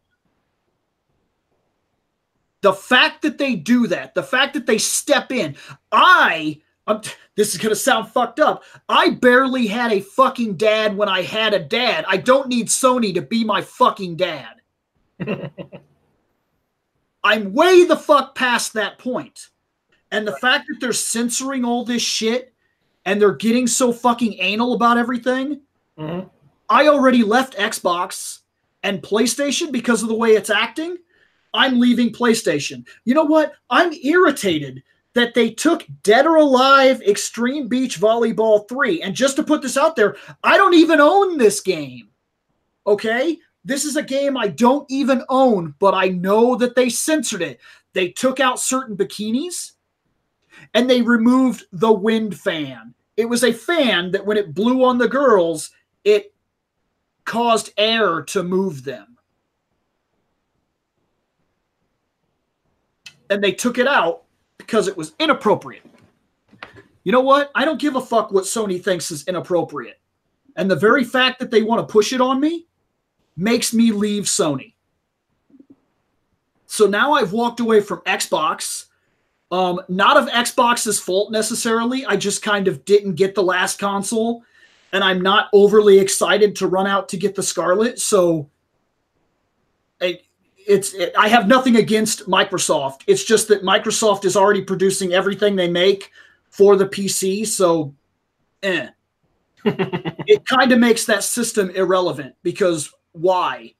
I'm just going to get an Xbox controller that I'll use on my PC and play their Xbox games on the PC. And they've even gone as far as to package some of their games with the PC version. Yeah, so, and recently at E3, they announced this Ultimate Game Pass where it's going to cover PC and the Xbox consoles. Right. I have it. It's in beta form right now, and I actually do have it. I do have the Microsoft. It doesn't do anything for me anymore. I don't care. And PlayStation acting like my parent fucking makes me not want them. Right here. And over like $2,030, I can make a monster. I can make a monster. You really could. I think what I built was a enormous step up from what I previously had. If anybody has anything else on this topic, I'm fine with it. But all I really wanted to do was give you an idea of where my mindset was and why every time I look at the facts, I seem to push more towards the fact that the consoles are dying, and I'd rather leave them where they are now than slowly die with them. I'm also getting tired of Sony as well. I think if I do anything with this new generation, it'll be with Xbox. Okay. And I can get that. I can understand that because I'll probably also somewhat stick with Nintendo as much as possible as well, because they always try to create fun systems for everyone. I mean, remember when they released when they said, "Hey, we're going to allow modding," and then PlayStation was all fucking uptight, and Xbox was like, "Do whatever the fuck you want. We don't give a fuck." And then PC's always had modding. Yeah, but like that's a huge deal that like the PlayStation tucked its fucking cock between its legs and cried. And that sucks so hard because I never thought I would live in a world where Dead or Alive and Senran Kagura are fully uncensored on the Nintendo and censored on the PlayStation. Mm-hmm. Remember when the PlayStation sold to 19? They said, "Hey man, you ain't no kid. Come over here." Dude, I have always been Sony. I mean, I've always owned all the consoles since. So have I. I've never been like necessarily a fanboy, but I always liked Sony. I've always had this mindset, and that is since PS2 era, Xbox, GameCube, I had all three. Then 360, PS3, Wii, had them all. Had the Wii U, Switch, Xbox One X, PS4 Pro. I have all of it, right? Yeah. And my mindset is, and I got PC just in case, exclusive for PCs. Yes, of course. Okay. I buy all the consoles because if there is a game I want to play or games I want to play, there's nothing I can't play now because I have all the consoles. I've always had that mindset because if there is something I see and like, oh shit, that's only for PlayStation, but I only got Xbox. Yeah. Now, and that was usually the exclusives, but that seems irrelevant these days. Yeah, the exclusive market is pretty much Nintendo's game, and that's fine. I mean, I love the Switch. I think, and the Nintendo always has some kind of gimmick that makes it a little bit different than simply owning a console. Like I said, the Switch is awesome. It's, in my opinion, it's the best console since Super Nintendo. Oh, it's so unbelievably good. I was really thinking about, I never got to play The Witcher 3, and I almost bought it for PC. Then they announced it, and I did see that it's not going to be as good on the Switch. It's going to be. But I can play that on my patio in the back while I'm grilling. It's still going to be a good game because The Witcher 3 is a great game. It's just going to be downgraded. Yes, and I think I can live with that. Graphics have reached a point where they're so immensely good that sometimes when they're not as immensely good, they're still so good that it doesn't bother me. For me, I'm probably going to skip out on the Switch version because I do have it on the PC. Right. But I like the idea of going to Buffalo Wild Wings and killing some bad guys. That's the only problem with that is, okay, yes, they're going to have to downgrade the graphics. I already told you what the resolutions are. Yes. In handheld mode, it's only 540p. In TV mode, it's 720. Now, I'm worried because it's going to be on that little cartridge, that little SD card looking thing. Yes. I'm worried that it's not going to run well Like it's going to be like glitchy and I actually frame rate. think that little cartridge, I think it cuts down on a lot of like loading from a disc. I think is now I'm not a fucking tech head. I don't know this. I'm just going off what I've noticed. Somehow the Switch is getting these games that are way fucking past what you thought could have been possible to work. And I think it's all because of that little cartridge. I think that cartridge cuts in half the amount of processing power that it takes to load all this shit.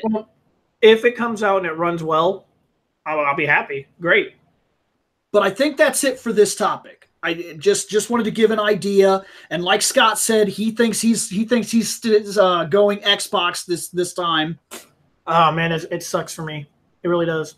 But even he's under the mindset where I even see him starting to wonder how much longer can we really tolerate the console market. I'm like he said.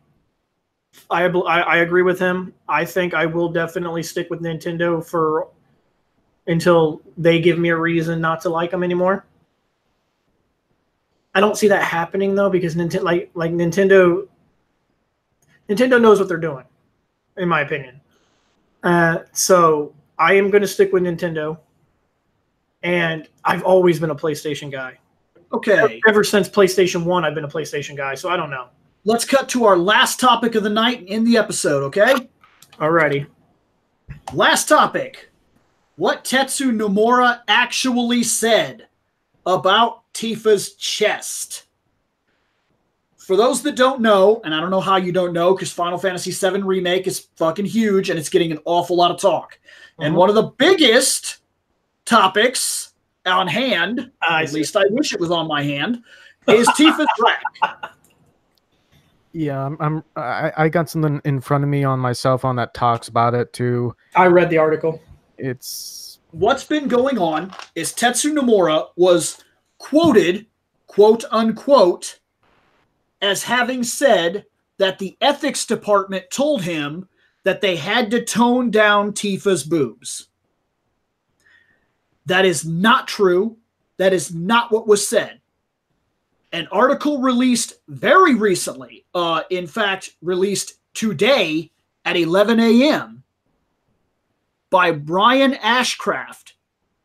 He wrote an article where he actually translated the entire Famitsu article. This is what was actually said.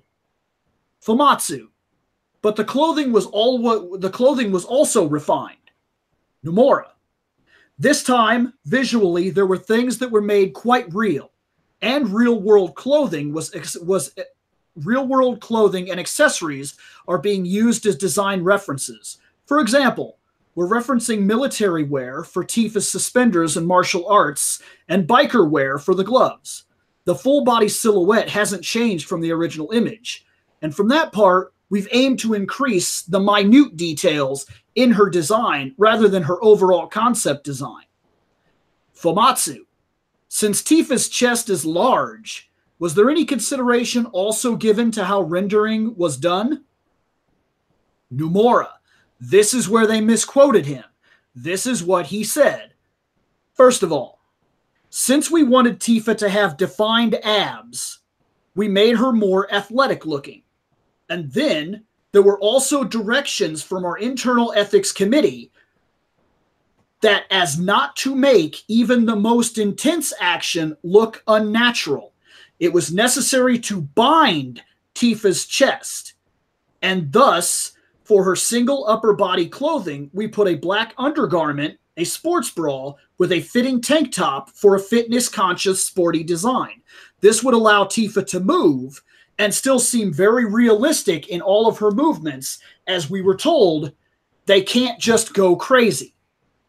The whole point of adding that piece of clothing was so that her boobs don't look ridiculous when she does a kick and slaps herself in the face with her own nipple and knocks herself unconscious. That doesn't mean that he specifically said that they had to restrict her chest, not change it. And just like I've been arguing, that little underbra thing is a sports bra, She is pushed in. I'm not a woman.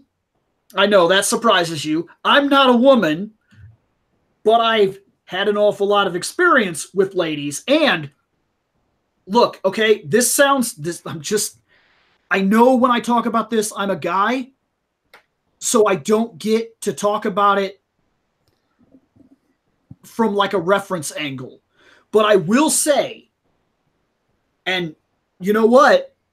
You've actually seen me do it from time to time. I lived with you when I did this. I used to teach martial arts. And 5 of my students were females. 2 of them were pretty stack girls. And in order to teach them, there were certain things they had to do so that they could fight with me realistically. One was wear a sports bra, because if I throw them or flip them or hit them and they try to resist or fight with me, those things on their chest, when they are big, make running difficult. Running can hurt a woman. It can literally hurt them. Jumping can hurt a woman. Flipping can hurt a woman. A side kick when you're rocking freaking D's can be a difficult experience. You have to be stabilized. So all the girls that I taught would wear sports bras. One girl I taught used to wear 2 of them. And she was a pretty big girl. But when she came over to fight, she never looked very big because sports bras are very restrictive on purpose. Tifa is fine. People are breaking this thing way out of context, and I can't wait to see the blue dress, because I think people are going to be surprised. Blue dress Tifa is not looking for support. The ethics department did not say, please make Tifa's boobs smaller. They said, don't make her unnatural. Well, if they were going to make it not unnatural and Tifa was going to do 3 spin kicks, those things were going to look like DOA yabos. And that was something they were trying to avoid. So she was constricted. I love her design. I do too. I think that people are blowing this out of proportion and they're getting really stupid with it. I think the only slight, and I do mean that slight, issue that I have with Tifa's design isn't her boobs. Go ahead. It's these weird legging things. I think they did that, honestly, because they changed. Okay, the original Tifa, though she looks great, the only thing that was questionable was she used to wear combat boots and then a short skirt. And if I had to guess, the whole point is to match her look. Here's what I'm getting at. Tifa wears these long gloves. In fact, she still does. They go all the way up past her elbows. But then she wears essentially something as short as short shorts, and then all the way down to her ankles is that it's all uncovered. I think, and this is just random thoughts, realistically, I think that was to kind of add a symmetrical detail to Tifa, because now she has the long gloves and she has the long sock things, and I really think that's what it was, because I see what you're talking about. They go up to like right up in her thighs, her mid thigh basically area, maybe like a few inches away from where the skirt would be. Yeah, and I don't think that's a modesty thing or something like that. And I don't think they were worried about, because they show her midriff and they even redesigned her to be muscular, which thank God. I was hoping for that. I was actually hoping that Tifa would look tough. I'm the kind of guy that, like, when I see Wonder Woman, I don't want her to just be a skin and bones, and I don't want her to just be like voluptuous, quote unquote. I like Wonder Woman when she's very attractive, because she's a goddess, to be fair. That does play into the character, but I prefer it when she actually has muscle. I think that's important because she's a warrior first and foremost. An Amazon. An Amazon.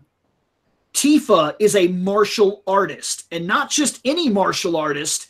She's one of the best in the world. And how do I know this? Because she fights gods. Essentially, she's going to fight Sephiroth. She's going to fight some of the greatest warriors on the face of the planet. She's going to travel the planet with a soldier. Like, she's fighting side by side with augmented people, and she's keeping up. She is easily, if not guaranteedly, the greatest martial artist in that universe. Because Cloud is a superhuman, and she's keeping up with him. In fact, if you play the game right, she hits harder than he does.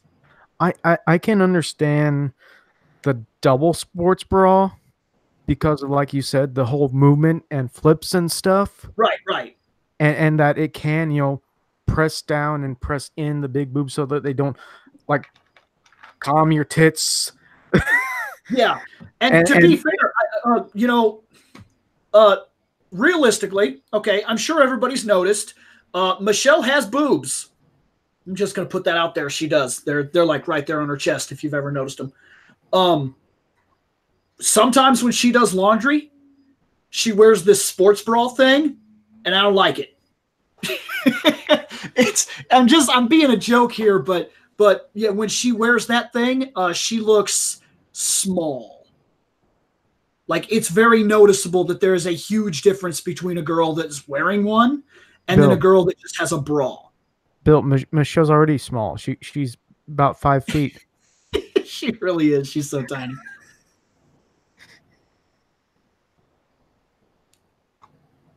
We're going to be, I almost hate to say this, we're going to end up talking about Tifa and the Final Fantasy characters and whatnot a lot. We are.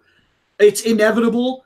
Because this game is coming out, there's going to be people crying left and right. I already heard a bunch of people crying that, like, Barrett is a cliche version of, like, what a man is supposed to be or something, and that he drives the negative man syndrome or something. Just a bunch of shit. People complaining for the sake of complaining. And that's what this is with Tifa. I really do believe that. Her design is great. I don't see what all the fuss is about. If you don't like the costume a little bit, I'm not going to hold that against you. I'm really not, because people have different tastes. But, like, her overall design is fucking fantastic. That hair, that face, the eyes, the earrings, she's so... We couldn't have asked for better. I really don't think we could have, especially seeing what they've done to other characters they've redesigned in the past. Well, as you said, there's going to be more talking about Tifa and others because we haven't seen any of the other characters that we can play as. The only guy we're missing is Red 13. Because there's, like, if they even include additional, maybe 1 or 2 additional characters that we can play as that they might have created for the remake. Now, that I hadn't considered. There may be points in the game. You know, we hadn't even thought about this. You know how we were wondering about Jesse and them, and if they'll expand on that? Yeah. What if they make them playable? That would be pretty sweet. If they enhance the, like, and they don't even have to be playable through the whole thing, but what if they give you Jesse for, like, a mission or 2, and she becomes one of the characters that's running around with you? Mm-hmm. And what if they give you Biggs or Wedge, and we spend time with these guys and give a shit when Wedge falls off the pillar? Now, this is something that's going to stray away from the Tifa talk, but I remember hearing that they said that they would not remaster Crisis Core, but what if they somehow find a way to include it in Final Fantasy VII Remake? This is something that's going to make some people mad, but I read something. I heard that in order to make this game work, all expanded continuity is done. That means that Crisis Core, Advent Children, And Dirge of Cerberus, from what I understand, when this game comes out, none of that shit happened. Now, it did happen, but the games you played are no longer set in stone. This game is supposed to set certain foundations and do the story in a way that, from what I'm gathering here, now this is very speculation, I think we will see a little more of past, and they will reference things a little harder because they said the expanded continuity is gone, that they're doing away with it. I do know something that'll make you happy, Bill. What? They did announce it. It is confirmed the cross-dressing sequence is in the game. Yes, but they also confirmed that something is changing about the Honeybee Inn. Oh, well, that was to be expected. I don't know what is changing. But the fact that I don't know if it's just hey, the Honeybee Inn is not gonna be quite as questionable, or maybe they decided that 50 guys in Speedos all sitting in the hot tub with Cloud was too much. I, for one, honestly, am going to get picked by the Don. Yes, right. But here's what I was going to say. I actually don't want them to take those parts out because the uncomfortableness of it is what makes it interesting and difficult for me. That is a fucked up part of the game. Mm-hmm. And it was fucked up then. And I actually want it to be uncomfortable now. And if 50 guys walk in that room all buff with weird freaking mustaches and Speedos with their junk fucking basically showing. Now, here's the problem. I think they've made one mistake with Final Fantasy VII Remake. One, and it's a big one. They wanted to reach a mass audience. I think that Final Fantasy VII should have been a mature rated game. And they should, then at that point, they don't have to change or nerf anything. Have they revealed what the rating is going to be? It's not going to be mature. It's going to be just like it was back in the 90s. It's going to be a T-rated game. And because of that, they can't do certain things. Like the Honeybee Inn does have to be toned down because it's like a weird gentleman's club, but it's really weird. And Wall Market or whatever, I think it's called Wall Market. That area is disturbing and weird in different ways that I didn't realize when I was younger. Like, I'm not trying to say that it's disturbing because it's got cross-dressers and shit. I think it's just that I never realized it because the graphics are pretty bad, okay, guys? But I didn't realize until later when I was listening or reading, and Eris is like, this place is pretty scary for a girl in many ways. And then the other guys you talk to seem like they don't have any experience with women, which then got me realizing I don't think there's a lot of women here, which makes me think that a lot of these people you see in the schoolgirl outfits, I don't think those are girls. I don't think the beautiful bro is a chick. The weird schoolgirl that's in the place where you got to do the squats. In the gym? I don't think that's a chick. I never thought it was, to be fair. And it didn't dawn on me until recently that, like, everybody's giving you, like, items that will allow you to cross-dress. Mm-hmm. Why are all these items so readily available? You get my question? I get you. There's only one place in town where you can go to see a woman. And everybody has like diamond tiaras and skimpy lingerie. Like, a big buff naked man gave me lingerie, and not man lingerie, by the way, sexy lingerie. You get where I'm going with this? I think there's a lot going on in Wall Market that we just couldn't see because the graphics weren't there yet. Right. I don't think it was on accident that Eris walked up Wall Market, got up there with Cloud, and said, "We should dress you up like a girl. That'll get us in here." I don't think that was on accident. But I think that is it. Mm-hmm. I think we've gone the distance here. Let me turn this share screen off because dang.